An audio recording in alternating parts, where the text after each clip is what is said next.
As I'm sure you know, I'm a big Game Boy collector. There's a whole bunch of them behind me on my wall here, as you can see. But my love for portability goes beyond actual official Nintendo hardware. Anything that just brings up the image of the Game Boy usually catches my eye. I'm really not joking. If it looks like a Game Boy, I will probably, look at this. I will probably buy, there's a pillow here. So I have here for your enjoyment an assortment of knockoff Game Boys from around the world. And I say around the world, but it's really mostly China. So let's see what these guys cooked up in a land seemingly devoid of any type of copyright restrictions.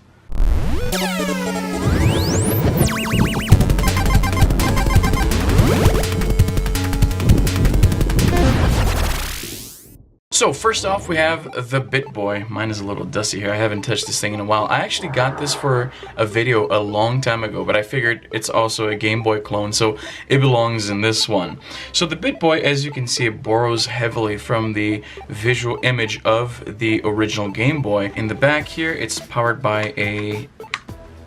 This is hard since I just trimmed my fingernails. Let me get something here to help me with this. Here we go. Pry this open. Back here you will find a little cell phone style, or an old cell phone type battery. Okay, there's a volume rocker here on the side, nothing much on this side. There is a little port here for you to connect this to your TV, though I never used that, and a micro USB port to charge the device. On the top here, this is curious because you got the on and off switch and what looks like a micro SD card reader, but this actually is absolutely empty. There's nothing in here. It doesn't connect to anything. In fact, if you were to put a micro SD card in here, it would fall all the way to the bottom. So weird design choice here. So let's turn it on, and as you can see, it's, let me turn it down, it's quite loud. As you can see here, it's basically an NES clone with a whole bunch of built-in games. Again, like I said in the beginning, no regard for copyright. Obviously the people who made this didn't secure the rights to use any of these games, but this is very common in these clone devices. Let's take a look at Super Mario Bros. 3 here, probably my favorite NES game. Come on, it's not, there we go. Let's turn it up a bit. Now I will say this, it's for an inexpensive product, they really nailed the screen. The screen, I'm not sure if it comes across well enough in the video there, but it's really good quality. So let's see here. So this would be the, okay, this is running, this is jump, and of course Super Mario Brothers is as good as ever. Let's get that mushroom. There we go. We've got that. Oh, that was close. That was close. Emulation is pretty decent, and like I said, the quality of the screen itself is actually pretty good. Though, oh my goodness, I didn't plan that ahead. Oh, that sucks. Okay. Come on, and here we go. There we go. Now, there isn't any sort of save state as far as I can tell. So this is just, you're gonna be playing it, and then when you're bored, you're gonna see, like, select doesn't do anything, start doesn't do anything. This R here is a reset button, so brings you back to the main screen. So it claims to have 300 games in one, but in my experience, these games often, okay, now it's very loud again. In my experience, these games end up repeating a lot of games, so you're not gonna get a full 300 titles on this thing. The company that puts this out has a new Bitboy, and from looking at the website, it looks like the main difference now is that this thing is actually functional this time, so I assume you can put your own ROMs in it. The new Bitboy is pre-selling right now for $39, and in my opinion, $39 might be a little much for what this thing does. This would be like an awesome stocking stuffer or a gift for a younger kid. But for 40 bucks, it's a little on the steep side. Like if this was $20, it'd be much easier to justify. But I imagine that that screen doesn't come cheap because it really is like it. I'm not sure if that comes across well in the video, but this screen is great. It has great viewing angles. The contrast is great. The colors pop. It's really good for a knockoff or a cheap product like this. It's very impressive. Next up, we have the Retro FC. This is the latest one I got here. And it touts 168 in one. Now often these games are just really NES clones, and I believe this is the same thing. Retro FC right here. This FC I believe stands for Famicom. So, and as you can see here, right before I even open the box, you can already see that it borrows heavily from the design of the Bitt Boy, which is to say, it borrows heavily from the design of the Game Boy. So let's take a look at the Retro FC. Man, I really should have cleaned this table before we started this. Let's take a look at the Retro FC here. Okay, let's see what else comes in here besides the console itself. You got a little manual, you got these this cable here to connect it to your TV, and a mini USB charging cable. Odd choice. Mini USBs is not something we see every day anymore. So let's put that back in the box. Let's take a look at the console itself. So here we go. Again, very heavily borrowing from the design, the look and feel of the Game Boy. Though I gotta say, the what's it called again? The Retro FC. It feels almost a little bit cheaper. It feels more plastic. It doesn't flex, and I don't hear any creak, but it just feels, perhaps because it's roughly the same weight, and this is smaller. So it makes you think that this is actually heavier, and you know, heavier products, they usually, obviously this is not a set in stone rule, but heavier products, they hint at more quality, that there's more that goes into them. So perhaps this is why this feels a little bit cheaper. But I like that the screen is bigger, as you can see here. The device itself is bigger all around, so it's easier to hold. And you have the same R button here to reset. Is there a skin on this? I think there is a skin on this here. Nope, there isn't. Oh yeah, no, there is. So it comes with a screen here. I'm gonna peel that off. There we go. Usually these cheap devices, they have plastic screens, so they are prone to scratching very, very easily. So let's turn this thing on. Here we go. It's the same song.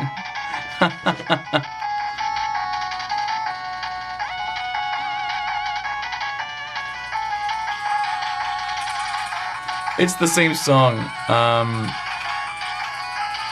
Okay, so right off the bat here, okay, this is very loud. How do I turn this down? There's a small volume rocker here on the side. Let's turn that down. So we have English and Chinese. So let's go with English, of course. So here you go. And it's pretty much a carbon copy of the layout on the Bitt Boy, except it has fewer games, as you can see. This one doesn't even pretend like you can upgrade the games, because there isn't even a slot for the SD card. But then you'll find a lot of the same games, right? So you have Mario Brothers, Mario Brothers 3, something that it calls Super Mario World, though I'm sure it's not, because of course Super Mario World did not come out for the NES. Super Mario 14. Oh wow, I have some catching up to do. Let's boot up a good old Dr. Mario. Let's see here. Oh, we gotta start. Okay, here you go. So right off the bat, I have to say, color fidelity also very good here. The screen is also very good. The viewing angles is not quite as good as on the Bitt Boy. I can see very slightly distortions in the colors when I tilt the device, but it's still a pretty good screen there. So let's do a little bit of Dr. Mario here. Now this is a timeless classic right here. Now I can already tell that there's an issue here with the buttons. I'm not sure if you can see that, but when I press the button, you see how the pill, it's like it's spinning too many times. When I press the A button, you see, it's like on turbo mode.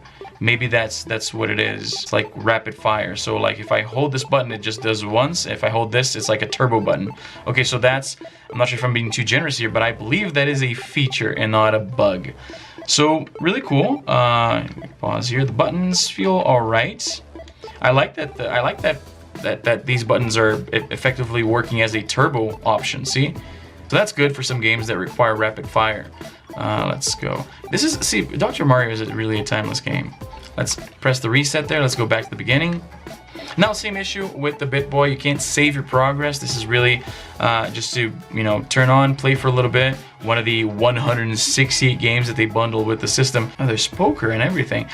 So yeah, so this is basically it. Now, the Retro FC is quite a bit cheaper than the Bitt Boy. It goes for $23. Now, $23 is something I like more. This is more like I said, a stocking stuff or something for like a gamer, and you want to just give something that's like, it's not going to compete with somebody's Switch, but it's a nice little gaming oddity to have, like a little portable NES. It'd be nice if you could put your own ROMs. And there's Pac-Man here. Let's see, I haven't played NES Pac-Man in a very long time. It's a pretty faithful reproduction of the original arcade machine. Look at that. So this is basically a little pocket fake Game Boy with 168 built-in games. And yeah, it works really well. It's a bummer that you can't save your states.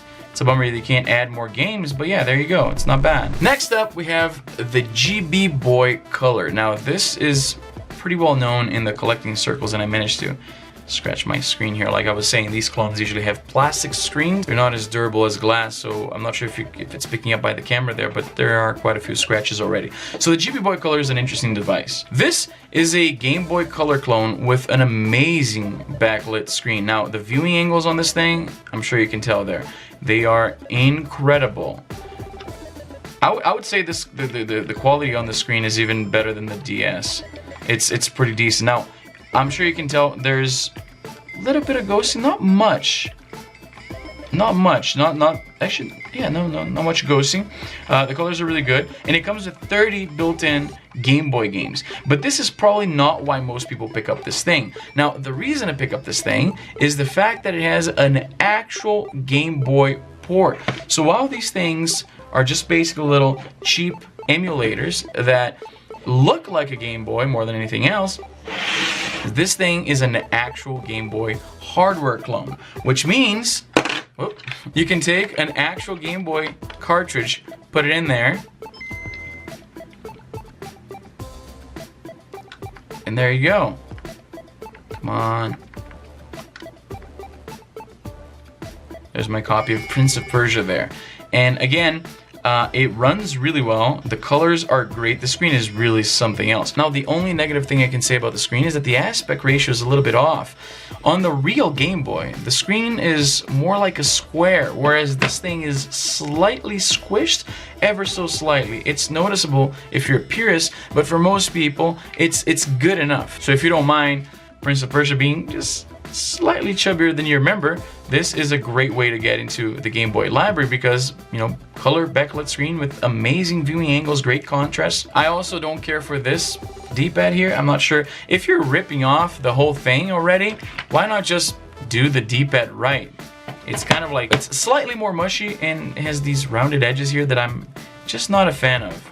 I like that the speaker is nice and loud too. The GB Boy Color goes for about 50 bucks on Amazon. So, I collect Game Boys, right? And I don't play on the actual Game Boys that much because, of course, the Game Boy Color doesn't have a backlit screen. Now, you can mod them. You can buy a pre-modded Game Boy Color with a backlit screen, but that's quite a bit more expensive than $50. So if you're looking to get into the Game Boy library, if you already have a bunch of Game Boy games, and you know this kind of sucks because of the lack of the backlight, this is the way to go for sure. Now we move on to the cream of the crop. This is the Revo K101. This is a hardware Game Boy Advance clone.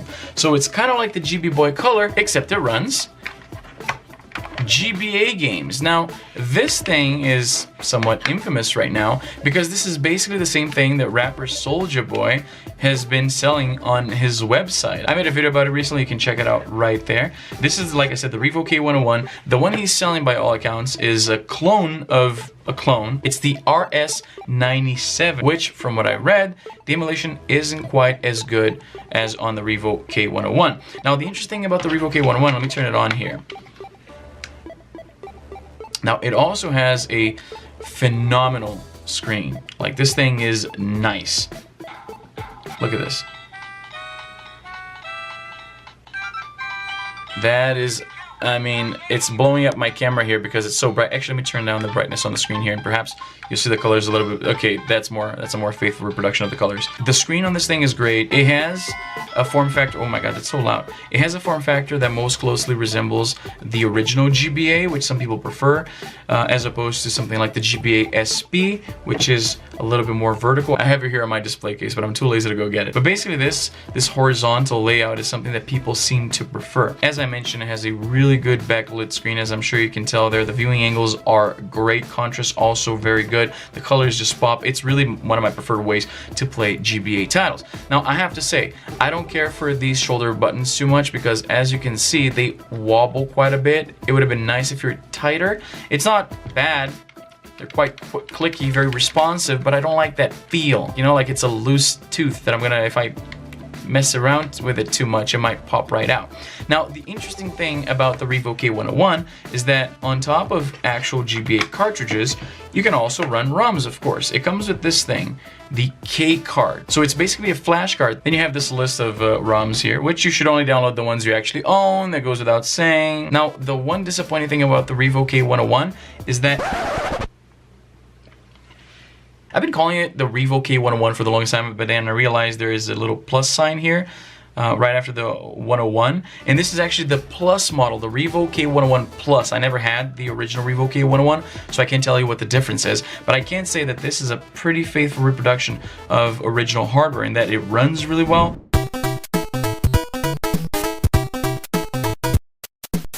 It even has, right here, I'm not sure if you noticed that, the port for link cables. So you can actually say, play Pokemon at somebody who has an actual GBA and actually trade Pokemon using the link cable. That's pretty cool. So this is my little Game Boy clone collection. If you're interested in picking any of these up, the links will be in the description. Like I said, I think the one I recommend the most out of these is the Game Boy, the GB Boy Color, just because it's such a great clone of the Game Boy Color with a backlight screen. That's probably the best way to play these games. Again, if you can look past the fact that the screen is a little smushed, it's not quite the right aspect ratio. If you can get past that, this is a solid device. But that's it. If there's any other clone out there that you'd like me to get my hands on to show it to you guys here, let me know in the comments down below. Make sure to like and subscribe to the channel if you haven't already. Follow me on social media. I try to be very active over there. The links are all in the description. And that's all the time I have for today. I'm Izzy, and I'm done.